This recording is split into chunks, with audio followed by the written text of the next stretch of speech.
Hey everyone, Ron here with Back 40 Farms. Today I'm going to show you our tomatoes and how to maximize your yield. We are getting near the end of our season, but we trimmed all of our tomato vines back so that all of the energy could go into the places that we want, which is the tomatoes.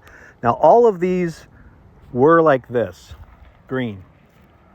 But the benefit of cutting back your plants, especially when you don't have a lot of time before it freezes, is you start to see beautiful red tomatoes.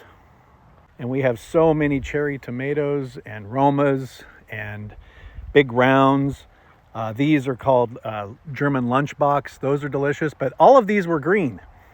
And we even have more over there. And you know, there is a lot that are still green, and that's fine. We just wanted to get as many tomatoes as possible before it freezes. And also, just so you guys know, if you don't already, if a tomato has about 30% color, you can pick it and it will in fact ripen on its own if you take it inside. But like for instance, this one,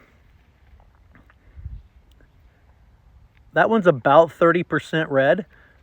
Oop. So I'm gonna pick that, take it inside in about 3 to 4 days. It will look like that one. So by helping the tomatoes, by again trimming those back, typically people would just, be done with it for the year. We have not had any water on these tomatoes for about 3.5 weeks. And here is just what we yielded today. Got cherry tomatoes, German lunchbox. This is actually done. Look at the size of that. These are so good. Heirlooms, you just slice once and it covers an entire sandwich if you're having a sandwich. There's some German lunch boxes and a variety of Romas and rounds. I mean, here's a good typical size Roma, but here's what happens if you cut them back and let them grow. Look at the difference in size.